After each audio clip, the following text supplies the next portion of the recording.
Hello everybody, I'm here today to talk about children with limited verbal communication.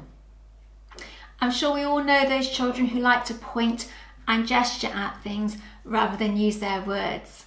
So today we'll discuss possible reasons why children may not want to talk or not be able to talk, and then we'll look at things we can do to help them.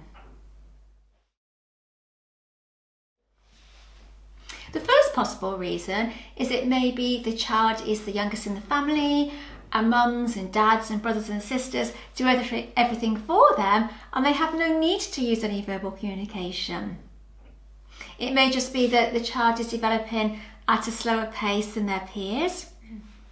There may be physical reasons for their lack of speech. There could be problems with their tongue or their palate, or they may have hearing difficulties. Children who have problems with hearing may have difficulties understanding and saying and imitating speech. So let's look at what we can do to help those children. My first tip is to check out the physical reasons first. So it might be worth talking to the school nurse or your GP. Chronic ear infections can affect hearing, but normally, as long as there's hearing in one ear, there shouldn't be too much of a problem, but this is worth getting checked out. Tip number 2 is, as difficult as it may be, stop anticipating what your child wants or needs and try to get other members of the family to do the same, as this will then encourage them to have to ask for things themselves. Tip number 3 is when you ask questions, try to avoid yes or no answers. So for example, rather than say, do you want some food? You could say, would you like an apple or a banana? And that way they have to use different words apart from yes or no. Tip number 4 is give your child time to answer. Sometimes they need longer to process the information. So a good tip would be to pause after speaking and to give your child time to respond. Tip number 5 is if your child should mispronounce words, just repeat but using the correct pronunciation. So you might say, oh yes, you want the yellow crayon.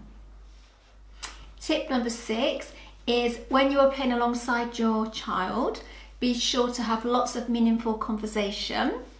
For example, if you're playing with a doll, the conversation could be something like, oh, let's change the dolly's clothes.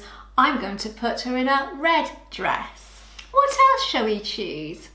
Or when you're cooking in the kitchen, talk to your child about what ingredients you're using and what you're doing. Or if you're going to the shops, point to food items on the shelves. Just keep that conversation ticking over. Try to keep it simple, but avoid using baby talk. Tip number 7 is to expose your child to lots of nursery rhymes and picture books. Nursery rhymes will introduce your child to the rhythm of speech, and when you're looking at picture books, you can talk about the pictures and widen their use of vocabulary. I think I touched a little bit on this earlier, but tip number 8 is just to talk your way through everyday situations throughout the day. The more the child is exposed to language, the more they're likely to use it themselves.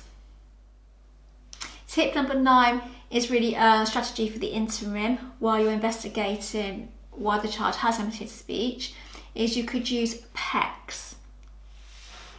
It's a picture exchange communication system, and it's just lots of cards with pictures on which you can show your child, or your child can show you if they really haven't got those language skills.